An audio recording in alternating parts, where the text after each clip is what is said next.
Qué bueno, me alegra mucho que esta mañana el Señor nos bendiga con la comunión, la adoración a nuestro Señor, el compartir unos con otros.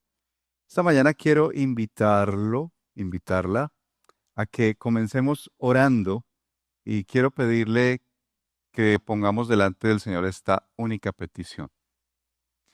Y es que el Señor trate con tu corazón y con mi corazón.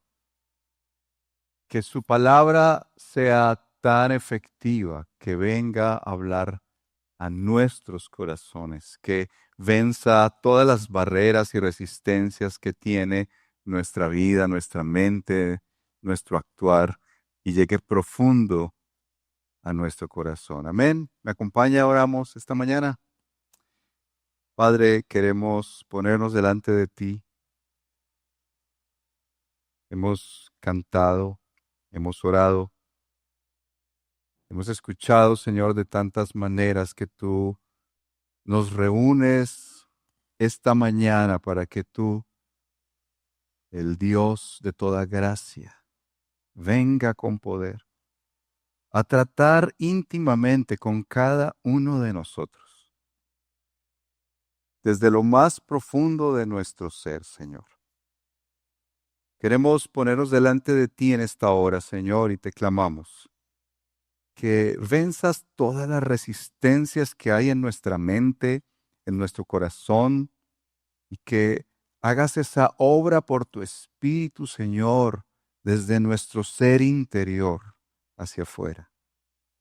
Señor, por favor, en tu nombre, muéstranos no solamente nuestras fallas y pecados, sino muéstranos tu gracia preciosa, única, que viene muchas veces esa confrontación amorosa desde tu corazón, Señor, a través de tu palabra.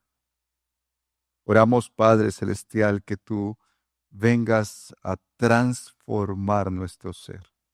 Que al final de la exposición de tu palabra, Señor, podamos venir a la cena reconociendo nuestra necesidad de ti, Señor. Con urgencia, correr a ti y ver cómo ese pan y esa copa que representan tu obra, Jesús, nos libera, nos salva, nos transforma, Señor.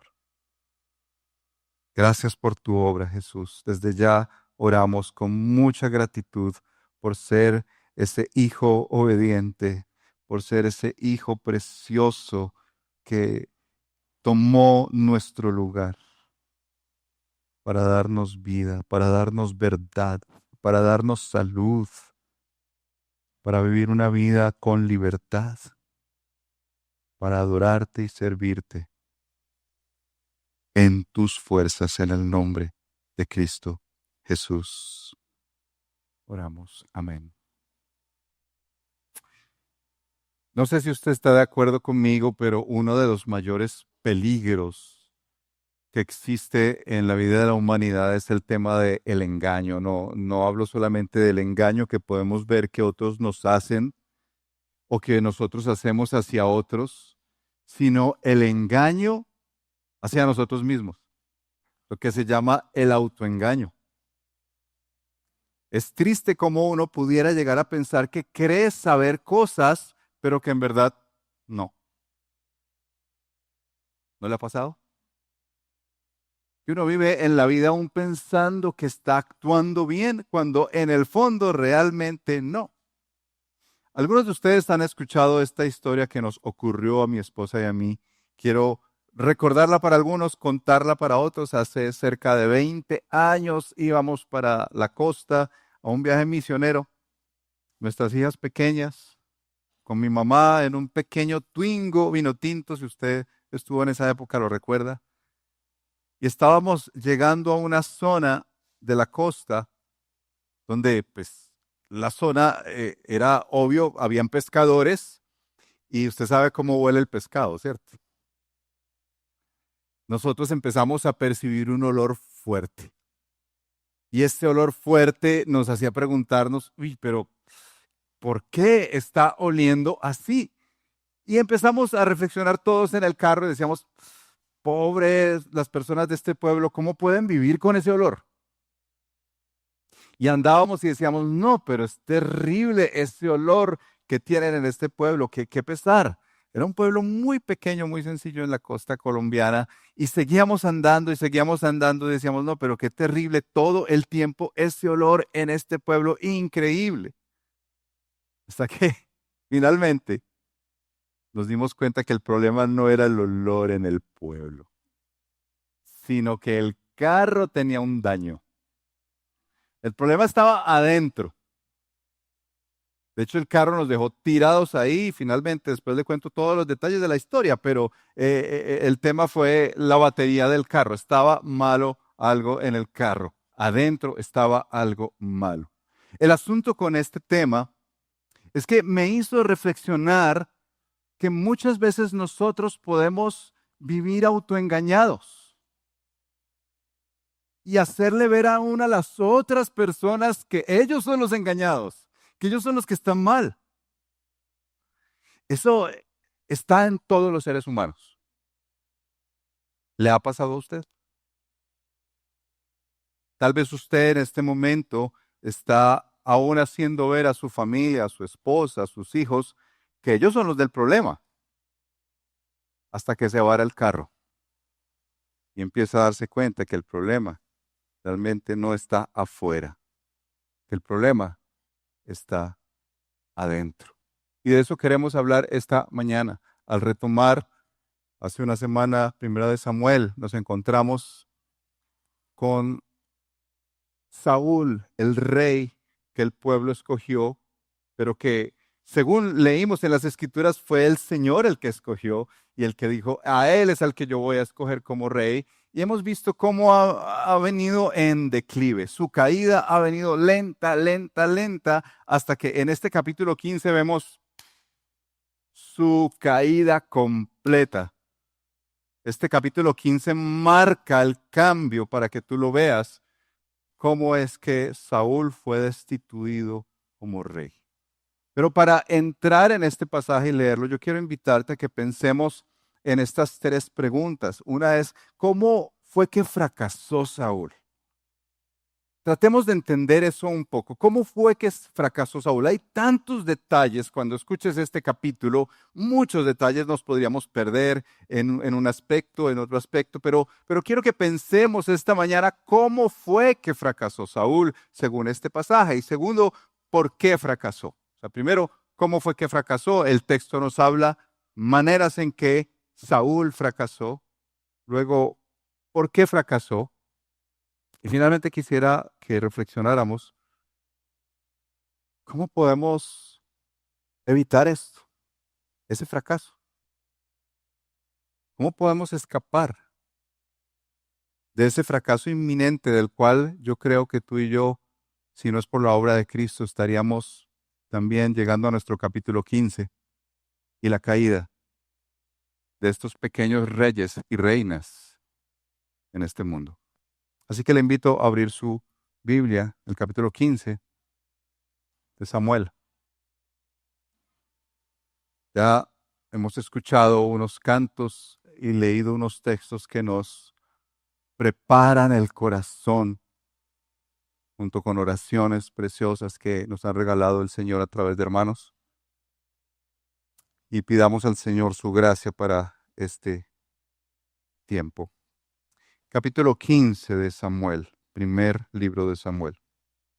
Entonces Samuel dijo a Saúl, si tú recuerdas, la semana pasada estábamos ahí terminando con que se mencionan dos versículos de la gloria de Saúl que peleó contra los filisteos. ¿Recuerdas? Jonatán, que fue como el que se presentó muy bien en ese capítulo. Aquí en el capítulo 15 comienza así. Entonces Samuel dijo a Saúl, el Señor me envió a que te ungiera por rey sobre su pueblo, sobre Israel. Ahora pues, está atento a las palabras del Señor. Muy importantes. Y dice este verso 2, la frase típica de un profeta. Así dice el Señor de los ejércitos. Es decir, presta atención que esta es palabra Cuando dice ahí, señores, Jehová de los ejércitos, yo castigaré a Amalek por lo que hizo a Israel, cuando se puso contra él en el camino mientras subía de Egipto. Ve ahora y ataca a Amalek y destruye por completo todo lo que tiene y no te apiades de él. Antes bien da muerte tanto a hombres como a mujeres, a niños como a niños de pecho, a bueyes como a ovejas, a camellos como a asnos. Entonces Saúl convocó al pueblo y los contó en Telaim, 200,000 soldados de a pie y 10,000 hombres de Judá. Saúl fue a la ciudad de Amalek y se emboscó en el valle. Y dijo Saúl a los kenitas, váyanse, apártense, desciendan de entre los amalecitas, para que yo no los destruya junto con ellos, porque ustedes mostraron misericordia a todos los israelitas cuando subían de Egipto. Entonces los kenitas se apartaron de entre los amalecitas. Saúl derrotó a los amalecitas desde Ávila en dirección a Shur, que está al oriente de Egipto. Capturó vivo a Agag, rey de los amalecitas, y destruyó por completo a todo el pueblo a filo de espada. Pero Saúl y el pueblo perdonaron a Agag y lo mejor de las ovejas, de los bueyes, de los animales engordados, de los corderos y de todo lo bueno. No lo quisieron destruir por completo, pero todo lo despreciable y sin valor lo destruyeron totalmente. Entonces vino la palabra del Señor a Samuel. Me pesa haber hecho rey a Saúl, porque ha dejado de seguirme y no ha cumplido mis mandamientos. Y Samuel se conmovió y clamó al Señor toda la noche. Se levantó Samuel muy de mañana para ir al encuentro de Saúl, y se le dio aviso a Samuel: Saúl se ha ido a Carmel, donde se ha levantado un monumento para sí, y dando la vuelta ha seguido adelante bajando a Gilgal. Entonces Samuel vino a Saúl y Saúl le dijo: bendito seas del Señor, he cumplido el mandamiento del Señor. Pero Samuel dijo: ¿qué es ese balido de ovejas en mis oídos y el mugido de bueyes que oigo? Y Saúl respondió: los han traído de los amalecitas, porque el pueblo perdonó lo mejor de las ovejas y de los bueyes para sacrificar al Señor tu Dios. Pero lo demás lo destruimos por completo. Dijo entonces Samuel a Saúl: espera, déjame declararte lo que el Señor me dijo anoche. Y él le dijo: habla. Y Samuel dijo: no es verdad que aunque eras pequeño a tus propios ojos, fuiste nombrado jefe de las tribus de Israel, y el Señor te ungió rey sobre Israel, y que el Señor te envió a una misión y te dijo: ve y destruye por completo a los pecadores, los amalecitas, y lucha contra ellos hasta que sean exterminados? ¿Por qué, pues, no obedeciste la voz del Señor, sino que te lanzaste sobre el botín e hiciste lo malo ante los ojos del Señor? Entonces Saúl dijo a Samuel: yo obedecí la voz del Señor y fui en la misión a la cual el Señor me envió, y he traído a Agag, rey de Amalek, y he destruido por completo a los amalecitas. Pero el pueblo tomó del botín ovejas y bueyes, lo mejor de las cosas dedicadas al anatema, para ofrecer sacrificio al Señor tu Dios en Gilgal. Y Samuel dijo: ¿se complace el Señor tanto en holocaustos y sacrificios como en la obediencia a la voz del Señor? Entiende, el obedecer es mejor que un sacrificio, y el prestar atención que la grasa de los carneros, porque la rebelión es como el pecado de adivinación, y la desobediencia como la iniquidad e idolatría. Por cuanto tú has desechado la palabra del Señor, Él también te ha desechado para que no seas rey. Entonces Saúl dijo a Samuel: he pecado. En verdad he quebrantado el mandamiento del Señor y tus palabras, porque temí al pueblo y escuché su voz. Ahora pues te ruego que perdones mi pecado y vuelvas conmigo para que adore al Señor. Pero Samuel respondió a Saúl: no volveré contigo, porque has desechado la palabra del Señor y el Señor te ha desechado para que no seas rey sobre Israel. Cuando Samuel se volvía para irse, Saúl asió el borde de su manto y éste se rasgó. Entonces Samuel le dijo: hoy el Señor ha arrancado de ti el reino de Israel y lo ha dado a un prójimo tuyo que es mejor que tú. También la gloria de Israel no mentirá, ni cambiará su propósito, porque él no es hombre para que cambie de propósito. Saúl respondió: he pecado, pero te ruego que me honres ahora delante de los ancianos de mi pueblo y delante de Israel, y que regreses conmigo para que yo adore al Señor tu Dios. Volvió Samuel tras Saúl, y Saúl adoró al Señor. Entonces Samuel dijo: tráiganme a Agag, rey de los amalecitas. Y Agag vino a él alegremente. Y Agag dijo: ciertamente la amargura de la muerte ha pasado ya. Pero Samuel dijo: como tu espada ha dejado a las mujeres sin hijos, así también tu madre será sin hijo entre las mujeres. Y Samuel despedazó a Agag delante del Señor en Gilgal. Luego Samuel se fue a Ramá. Pero Saúl subió a su casa en Gibea de Saúl. Samuel no vio más a Saúl mientras vivió. Y Samuel lloraba por Saúl, pues el Señor se había arrepentido de haber puesto a Saúl por rey sobre Israel. Qué palabra del Señor para nosotros hoy. ¿No les parece? Ya solo la lectura empieza a traer al corazón: ay, Señor, líbranos. Señor, líbranos. ¿Cómo fracasa Saúl acá? Uno se encuentra con esta realidad. El Señor le dice a través de Samuel, le da una misión, le dice: Samuel, el Señor le dice a Samuel: dile a Saúl lo siguiente: el Señor me envió a que te ungiera por rey sobre su pueblo, sobre Israel. El Señor le recuerda a Saúl, que el Señor fue el que puso a Saúl como rey.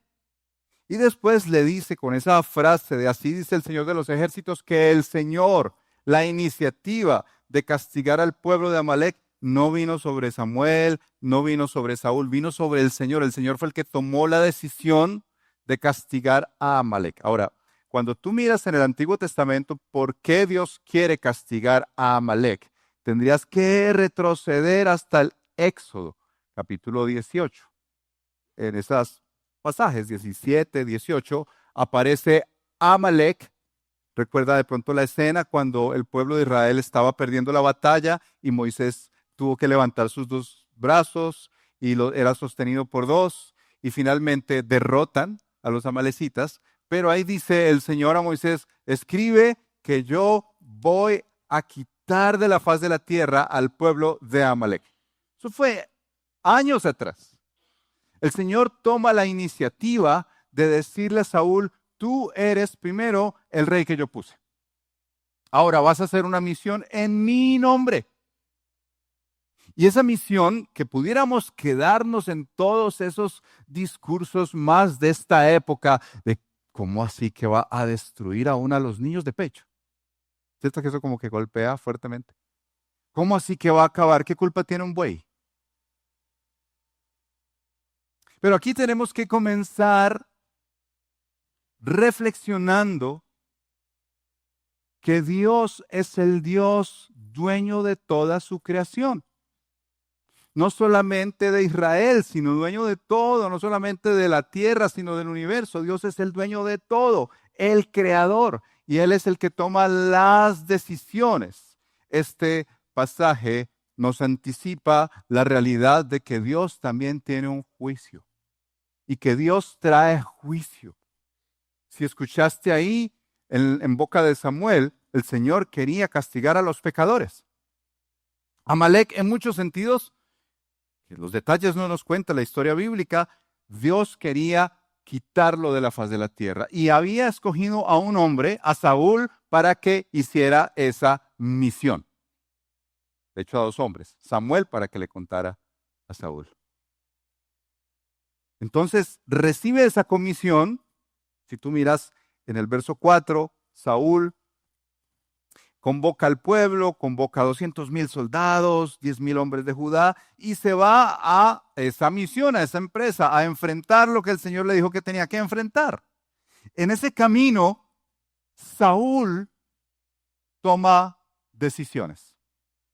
El Señor le dice expresamente, por eso dice Samuel, está atento a las palabras del Señor. El Señor le dice que destruya por completo. Por completo. Verso 3. Ve ahora y ataca a Amalek y destruye por completo todo lo que tiene y no te apiades de él. En el camino uno ve a un Saúl como que empieza a sentirse como misericordioso aparentemente, ¿no? No. Primero, digámosle a este pueblo, los kenitas, que ustedes no tuvieron nada que ver, que ustedes antes le colaboraron a Israel en Egipto, que se muevan a un lado. Después, tomemos a este rey, capturemos a este rey y reservémonos lo mejor. ¿Sí leíste ahí eso?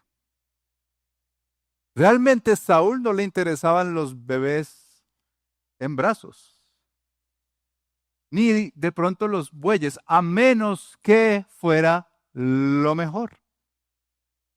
Y dice el texto que no destruyeron por completo, que escogieron lo mejor de las ovejas, lo mejor de los bueyes, lo mejor de los animales engordados, de los corderos y de todo lo bueno.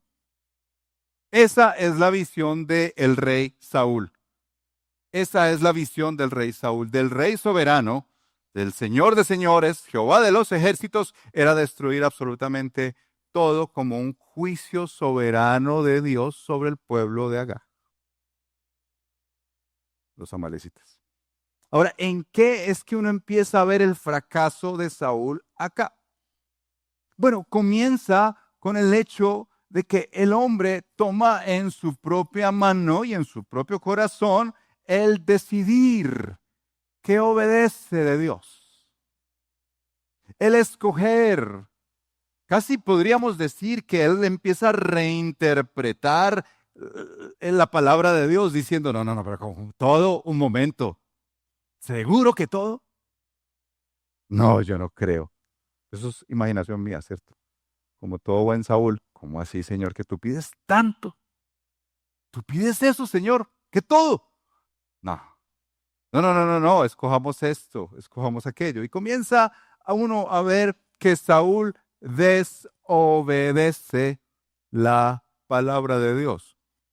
Como alguien dijo alguna vez, obediencia a medias, al final es desobediencia completa. Obediencia a medias al final es desobediencia completa. Pero el punto del fracaso de Saúl no está solamente en lo externo. El fracaso de Saúl no está solamente en que fue y se vio aparentemente como que medio cumplió a medias la palabra del Señor. El fracaso de Saúl está en su autoengaño. Y tú puedes darte cuenta claramente cómo es que él se engaña a sí mismo de una manera tan contundente. Cuando él va y supuestamente debía acabar con el pueblo, entonces mira lo que pasa en el verso 10. Aquí un personaje que sí cumple la palabra de Dios es Samuel. Está como detrás, escondido, porque se ve Saúl el más de frente, pero detrás está Samuel, como quien lleva la palabra del Señor. El verso 10 dice, vino palabra del Señor a Samuel. Aquí comienza el asunto de la caída de Saúl, su fracaso, su fracaso. El Señor le dice a Samuel, me pesa haber hecho rey a Saúl, y le da la razón. ¿Por qué razón? Porque ha dejado de seguirme y no ha cumplido mis mandamientos. Ahora, esta palabra que el Señor le da a Samuel no era fácil. Samuel quería a Saúl. De hecho, Samuel, recuerdan en las escenas pasadas cómo ungió a Saúl cuando era rey y le ayudó había cierta relación entre Samuel y Saúl. Aquí cuando Samuel recibe la palabra del Señor, él dice aquí que se entristece, se conmueve profundamente y clama al Señor toda la noche. Yo no me imagino cómo habría clamado Samuel por Saúl. ¿Por qué, Señor? Y quizás allí, en medio de la luna, enfrente de la luna, clamando al Señor. ¿Por qué? Pero no solamente eso, sino también tengo que decirle a Saúl esto. El engaño de Saúl se ve de aquí en adelante de la siguiente manera. Cuando se encuentran Samuel y Saúl, verso 13, dice, bendito seas del Señor. ¿Qué es lo que le dice Saúl a Samuel? Mira el engaño de Saúl. He cumplido los mandamientos del Señor. Y ahí comienza un engaño. Él está distante de lo que está haciendo a lo que realmente es en su corazón. Llega a donde Samuel, he cumplido la palabra del Señor, como quien dice, ay, gloria a Dios, qué rey tan tremendo, un siervo obediente. Pero Samuel empieza a preguntarse, a ver, un momentico, ¿qué es este ruidillo detrás tuyo? ¿Qué es ese balido de ovejas en mis oídos? El mugido de esos bueyes que yo oigo. Y mira lo que dice Saúl. Saúl responde, dice, los han traído de los amalecitas. Mire cómo se distancia. Está muy lejos de sí mismo. No, no, no. Yo, yo cumplí. Ellos los han traído de los amalecitas porque ¿quién perdonó a ese pueblo? ¿El pueblo? El pueblo perdonó lo mejor de las ovejas, los bueyes, para sacrificar al Señor tu Dios, el moño espiritual. Yo cumplí los mandamientos del Señor. Ellos perdonaron para traer estos bueyes y sacrificarlos al Señor tu Dios. Samuel, que ha recibido la palabra del Señor, no cae. Samuel le dice, espera, un momentico. Yo te voy a declarar lo que el Señor me dijo anoche. Y esta es una presunción mía, pero Saúl dice como habla, como, a ver, pues, no ha escuchado la palabra del Señor en tantas veces. Ustedes han estado pendientes de Primera de Samuel con Saúl. No ha escuchado la palabra del Señor, es como apure. A ver, ¿qué va a decir? Dígame pues, otra vez. A ver, cuénteme. Y le empieza a desvelar lo que el Señor ve de él. El Señor te nombró a ti como rey, aunque tú te veías como el más pequeño. Ante tus propios ojos tú te veías pequeño. Mira cómo muestra algo de su corazón ahí. Saúl, tú te veías muy pequeño. Tú te veías insignificante, como poca cosa. ¿Y cómo te ve el Señor? El Señor te ungió como rey, como jefe de Israel. El Señor fue el que te puso ahí. ¿No les parece esa acción soberana de Dios mostrando, yo fui el que te puse ahí, dice el Señor, aunque tú te veías como la persona más insignificante de la vida? Y también te di una misión. ¿Por qué desobedeciste la voz del Señor? Y mira el verso 20 cómo deja ver la ceguera de Saúl, su autoengaño. ¿Qué le responde Saúl? No, yo obedecí la voz del Señor. ¿Se dan cuenta el autoengaño? Yo fui a esa misión y yo obedecí la voz del Señor y luego dice, y he destruido por completo a los amalecitas. O sea, él sí estaba realmente engañado, muy engañado. Y luego reitera nuevamente, ese es el problema del autoengaño. Culpamos a los demás, ¿cierto? El autoengaño, yo me justifico, yo digo, no, yo no fui yo. Esa plata, yo. Esa relación que es ilícita, yo.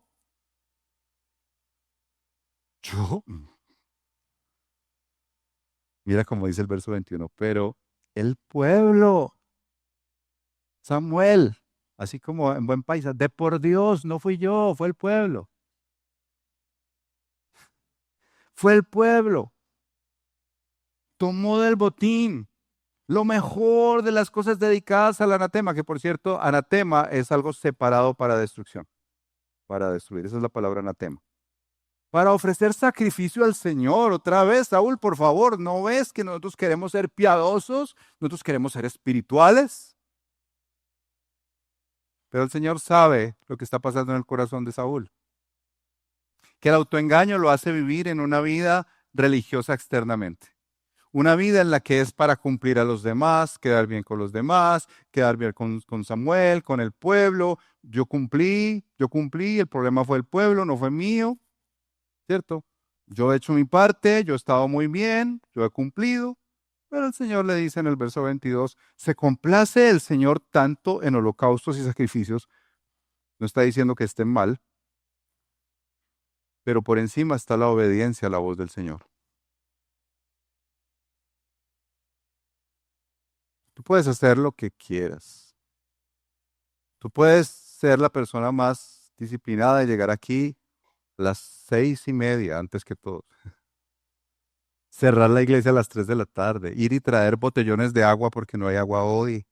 Ponerte el próximo domingo uno de esos petos amarillos y decir, solo hay un sentido de bajada. Hacer un montón de cosas para que la gente diga, esta persona tan servicial, tan entregada, tan dispuesta, ¿cómo es que, pero por Dios, es que no se da cuenta cómo desborda de espiritualidad, diciéndole a todo que sí, corriendo. Pero el Señor dice, no, es que los sacrificios tienen su lugar, pero más importante que eso es algo que está en el corazón. El Señor no quiere lo externo tuyo, el Señor quiere lo interno. Tu corazón entiende, el obedecer es mejor que un sacrificio. Mejor, esa palabra da vueltas en el pasaje. Prestar atención que la grasa de los carneros, porque la rebelión, y ahí apunta lo que realmente está escondido detrás del autoengaño. Una rebelión contra Dios, en la que, pero la palabra de Dios es verdad. Pero Dios dijo eso. ¿No les hace ecos a Génesis 3 con que Dios dijo eso? La rebelión es un pecado. La desobediencia es como la idolatría, lo veremos ahora. Y esta es la sentencia: por cuanto tú has desechado la palabra del Señor, Él también te ha desechado para que no seas rey. ¿Se dan cuenta el fracaso de Saúl, cómo va? El engaño que él tenía en sí mismo, la justificación de su actuar aparentemente bueno externamente, y darse cuenta que realmente es un rebelde de corazón, que no le importa a Dios, no le importa su palabra, sino solamente él mismo le importa estar allí al frente de todos. Y si no estás convencido o convencida, mira lo que continúa después. Él dice, bueno, ahora pues, está bien. Dice en el verso 24, entonces Saúl dijo a Samuel, otra vez, ¿qué le dijo? Mírelo. He pecado. Es que hasta en el autoengaño uno ve a un hombre que parece que está arrepentido. ¿Cuántas veces dice ahí, he pecado? He pecado, he pecado, he pecado, porque temía al pueblo, sí. Mira que no reconoce ni siquiera que fue su propia falla, sino yo pequé porque es que tengo miedo del pueblo. Por eso escuché su voz. Te ruego que me perdones mis pecados y vuelvas conmigo para que adore al Señor. Samuel le dice que no, que el Señor lo ha desechado porque él desechó su palabra. Eso es una manera muy práctica de ver cómo en el Nuevo Testamento Pedro dice en Primera de Pedro que Jesús es la piedra angular. ¿Ustedes recuerdan ese pasaje? Y que es una piedra de salvación, pero también es una piedra de destrucción. De salvación para todo aquel que se acoge al Señor, pero de destrucción para todo aquel que la desecha. En un sentido, desechar la palabra del Señor automáticamente ya tiene juicio. No es que viene un juicio posterior.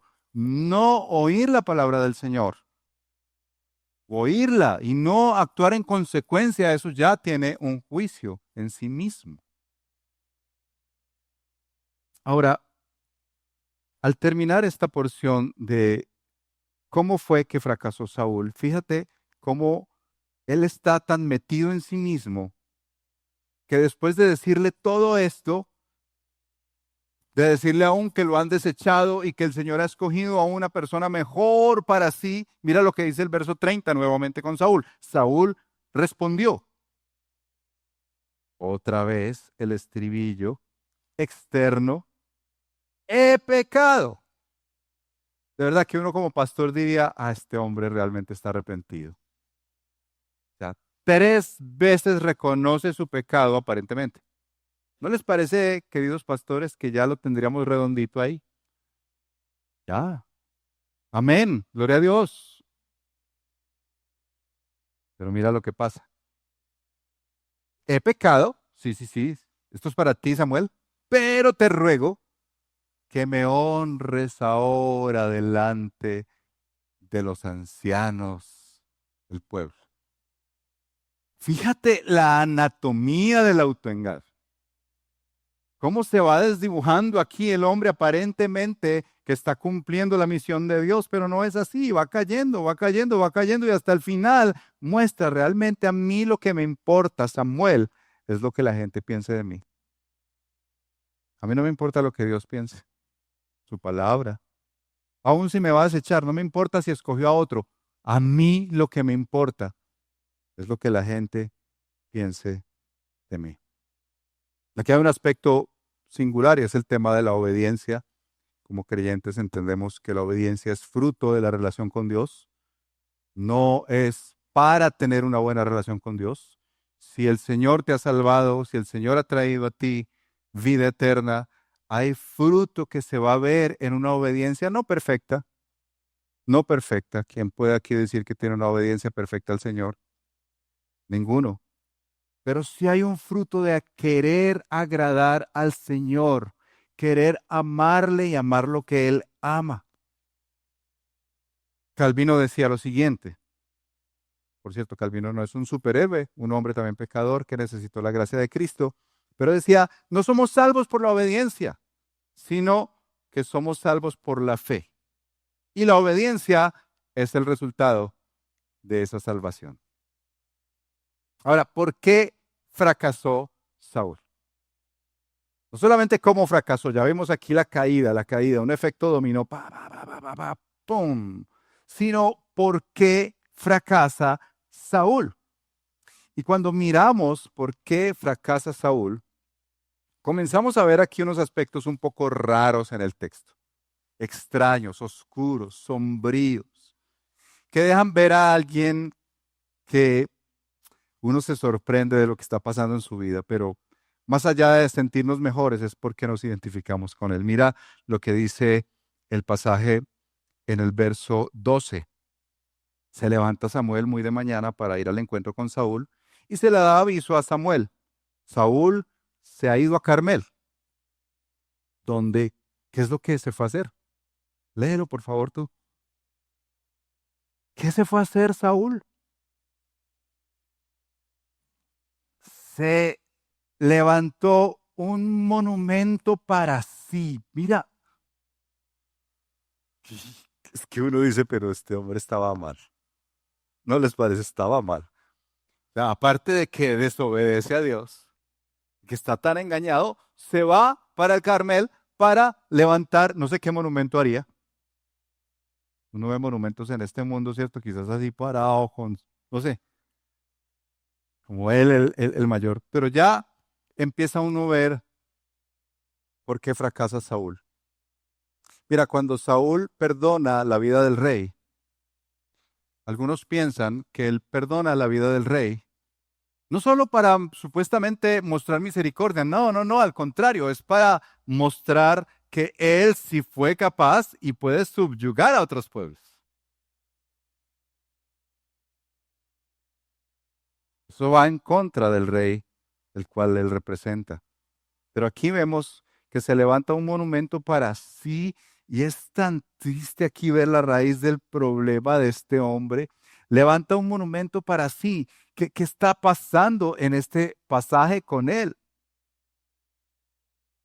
¿Se dan cuenta de la arrogancia, el orgullo? En un sentido, lo que le dice Samuel es cierto, la idolatría a sí mismo, megalomanía, de sentirse él por encima de otros, esa estatua del hombre que fue capaz de destruir a los amalecitas.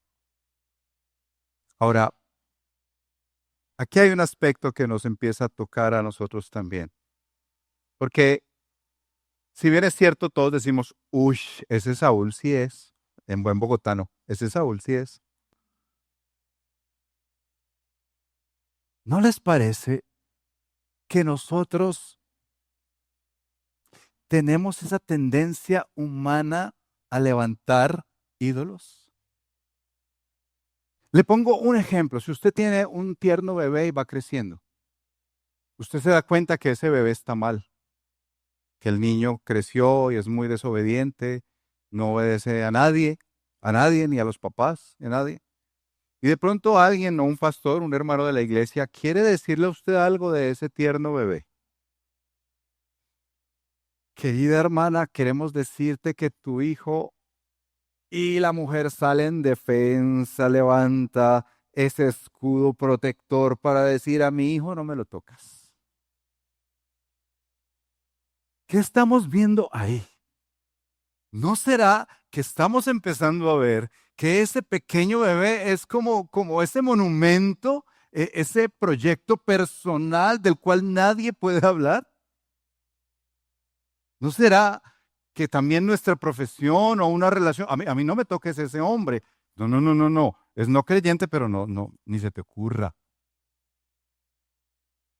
¿Será que nosotros, y lo digo porque como pastores pudiéramos levantar el ministerio, la predicación, como nuestros ídolos favoritos que ponemos un monumento? No, no, no, no, no, del rey del poblado no hables. No, por favor. De mi predicación.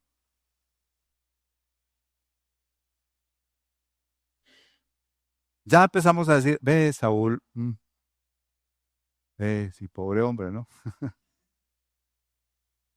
Empezamos a compadecernos un poco de Saúl, porque en últimas, en el fondo de nuestro corazón, tenemos esa misma raíz, ese mismo problema de levantar ídolos, y fíjate que esto es lo hermoso del pasaje, cómo el Señor le dice a Saúl que el Señor lo ve.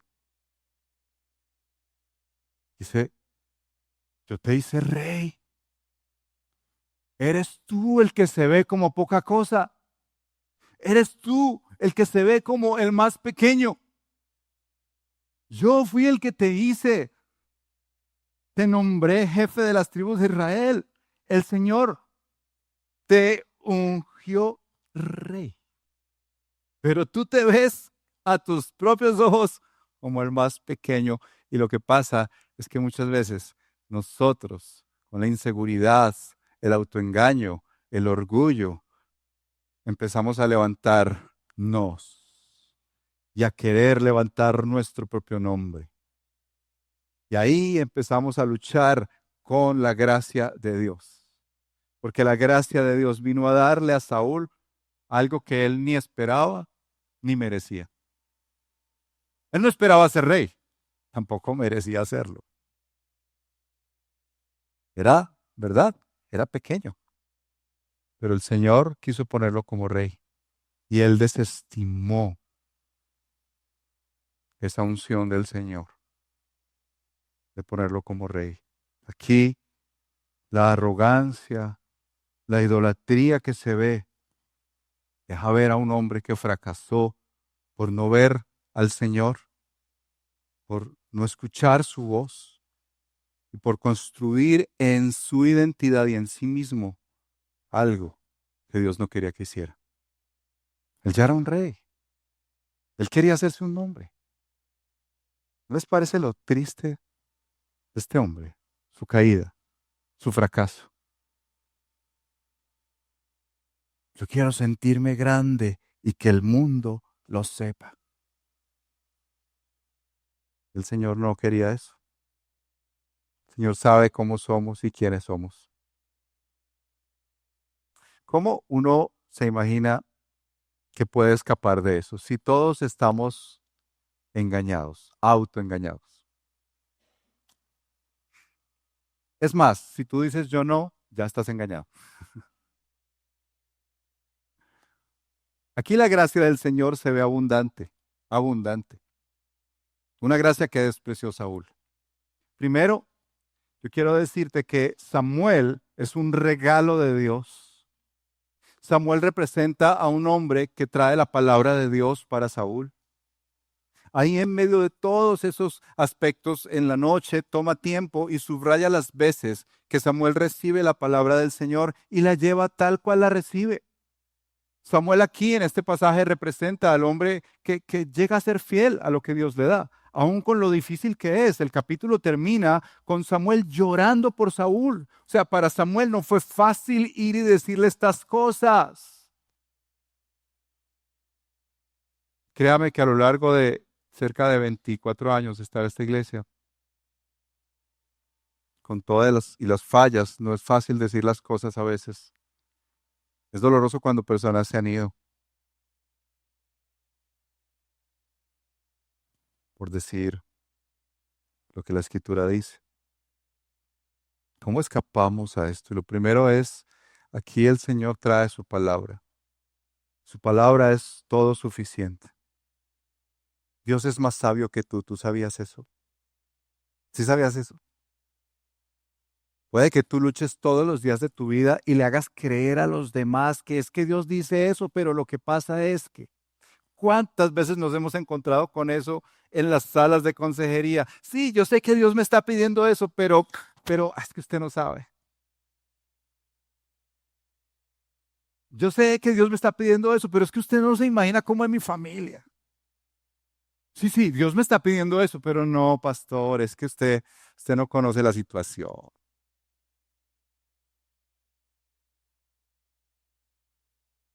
El problema inicialmente es que debemos reconocer que estamos engañados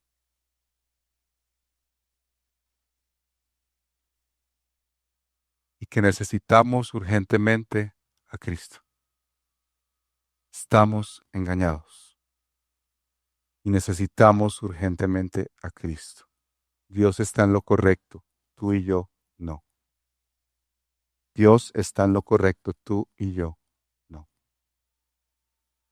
Tú puedes justificar tu teología de las muchas maneras con todos los canales de YouTube que quisieras ver, todos los podcasts que quisieras escucharte, pero si no está en la palabra de Dios o si está en la palabra de Dios, esa justificación es prueba de tu engaño, de tu autoengaño. Dios está en lo correcto, nosotros no. Y es por medio de esa palabra, cuando se expone, cuando nos la muestra el Señor, que recibimos su gracia primero a ti, creyente, querido hermano y hermana, su gracia perdonadora. Hoy el Señor te recibe a ti cuando vengas a la mesa diciendo, Señor, como dijo el salmista, examíname, Señor, pruébame y mira a ver si en mí hay engaño.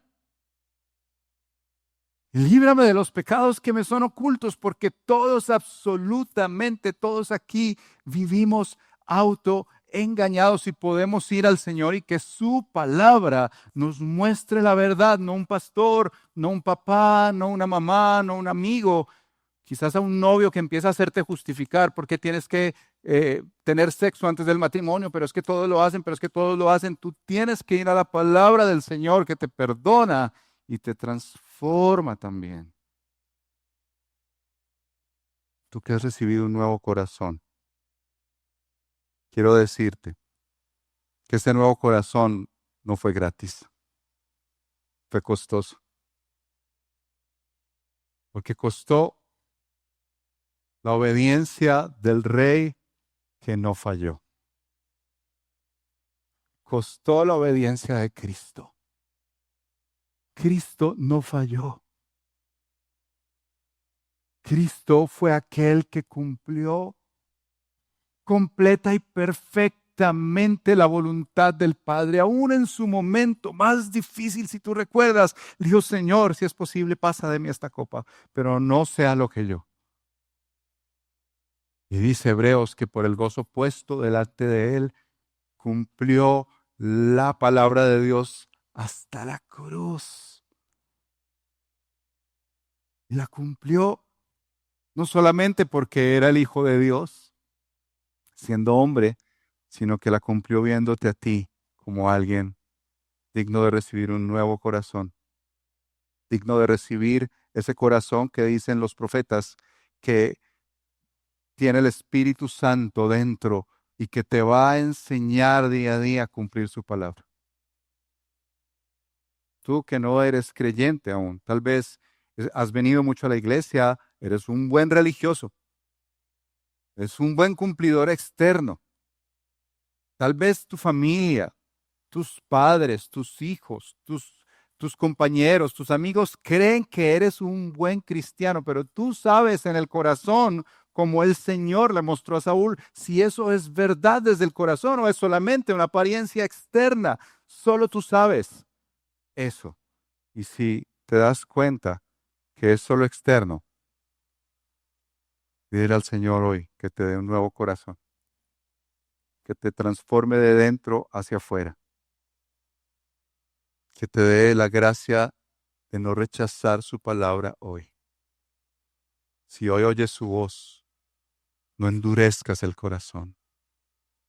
Recibe su palabra. Él te puede transformar. Él te puede cambiar. Porque aquí vemos el gobierno de un rey que no es algo externo, sino de adentro hacia afuera. En segundo lugar, Dios corrige nuestra percepción de esa autosuficiencia, autoengaño, y nos muestra algo diferente. Fíjate cómo Saúl se veía a sí mismo pequeño y Dios lo había hecho rey. ¿No les parece eso tan contrastado en el pasaje? Tú te veías pequeño a tus propios ojos, pero yo te hice rey. Tú te veías pequeño, pero yo te hice rey. El Señor viene a transformar y a mostrarnos que es una mentira eso de querer nosotros levantarnos un nombre, que nuestros hijos puedan ir a Europa, que puedan tener una profesión tremenda. Y está bien si pueden tener todo eso, pero el problema está si tú estás levantando a tus hijos como en la estatua para mostrar. Todos somos pequeños.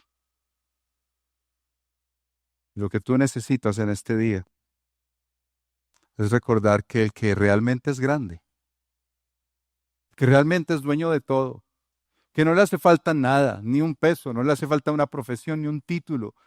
El que es grande sobre todos y sobre todo, se hizo pequeño y lo hizo con amor. El más grande de todos se hizo pequeño. Filipenses 2 cuenta eso.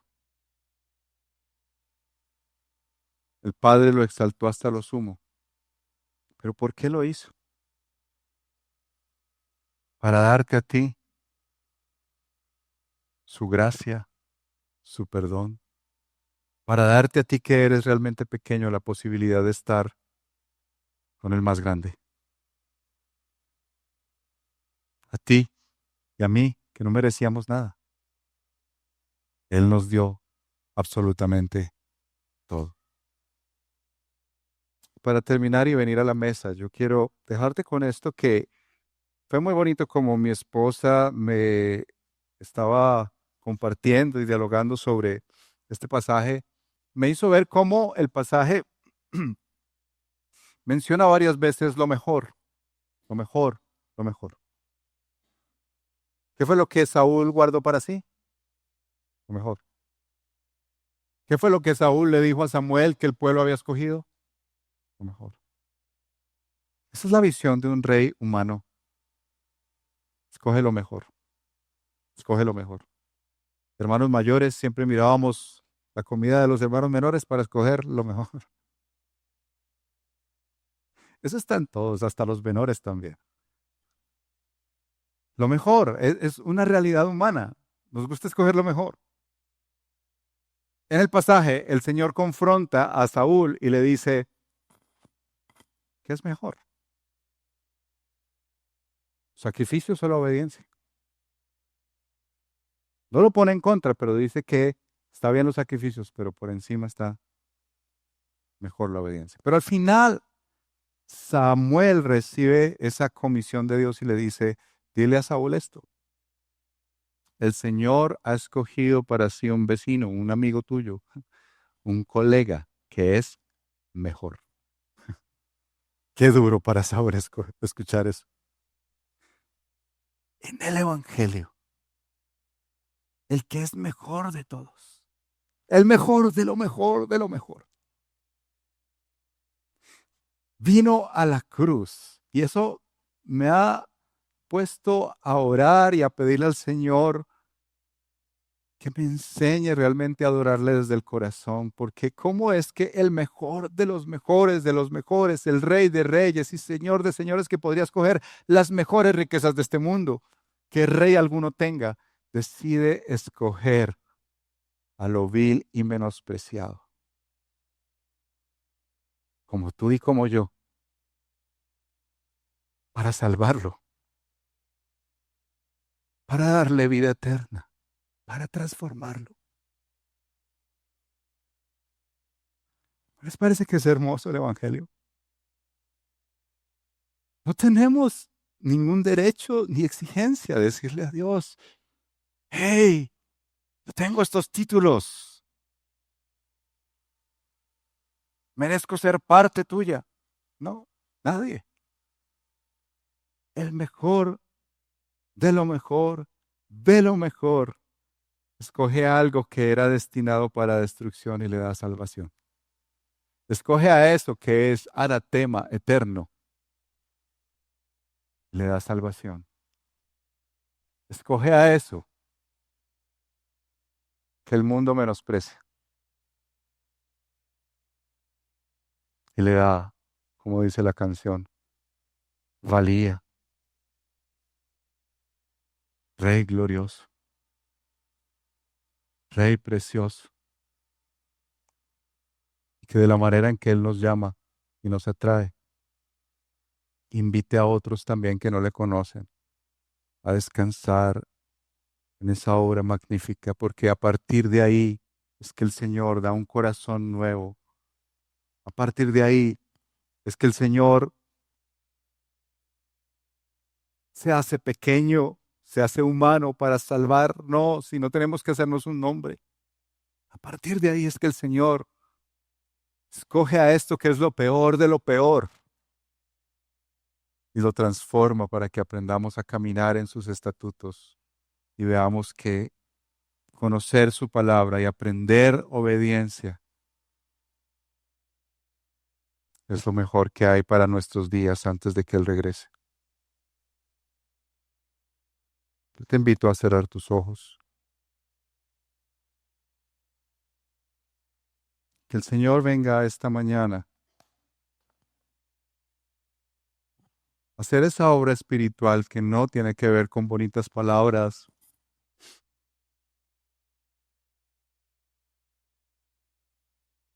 que nos libre del autoengaño. Somos Saúles a la N potencia.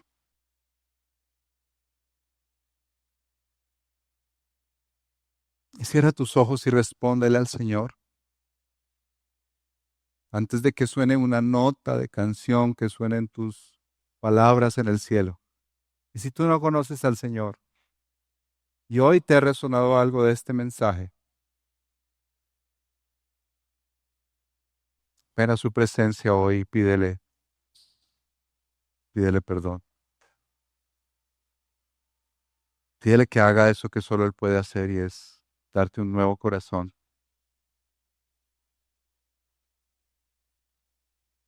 darte sus palabras,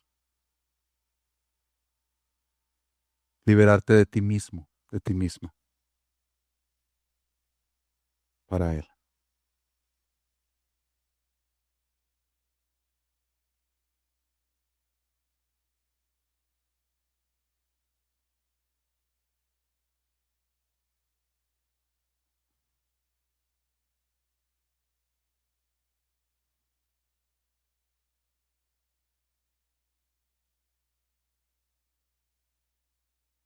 Ponemos delante de ti esta mañana, Señor,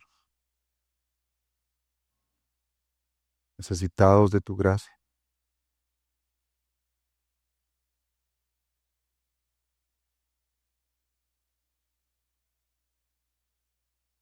Líbranos, Señor, de las muchas formas en que esa rebelión contra ti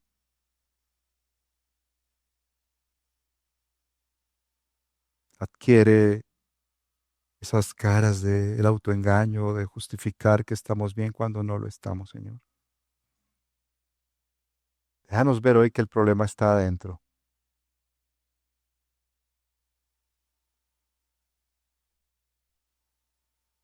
Tú sabes que como Saúl queremos justificar que la culpa son los demás, que hemos tratado de actuar bien, pero ante ti, Señor, nadie, nadie puede decir que se ha portado bien y que te ha cumplido. Ni el mejor de los pastores de este mundo. Por eso venimos a ti, Jesús, el Rey que cumplió, el Rey que obedeció,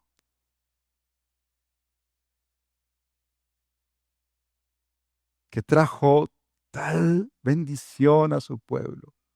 En vez de matar a un pueblo, lo salvó. Hoy venimos a ti, Señor, pidiéndote que corrijas esas visiones equivocadas de nuestra vida, queriendo mostrar esos monumentos ante los demás, nuestras propias glorias.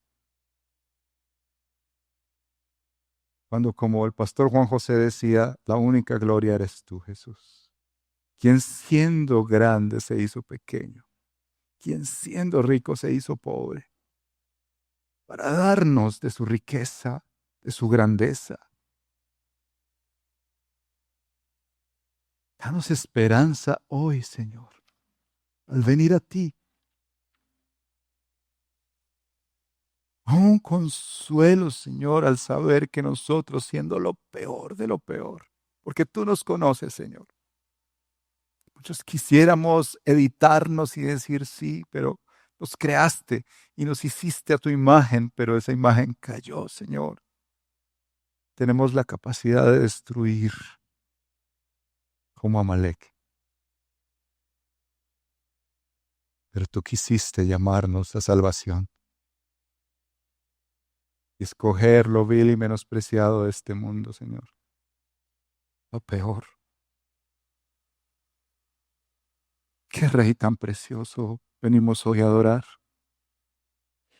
Qué rey tan precioso nos invita hoy a su mesa, a sentarnos, una mesa en la que no somos dignos.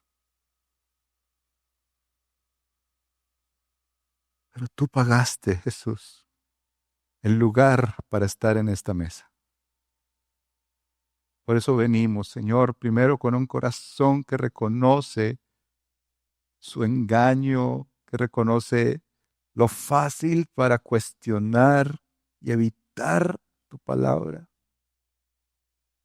pero que necesita esa gracia para vivir en este mundo con tus preceptos, aprendiendo a obedecerte, Señor, por tu Espíritu. Así queremos venir hoy a tu mesa, Señor. En tu nombre, Jesús. Amén.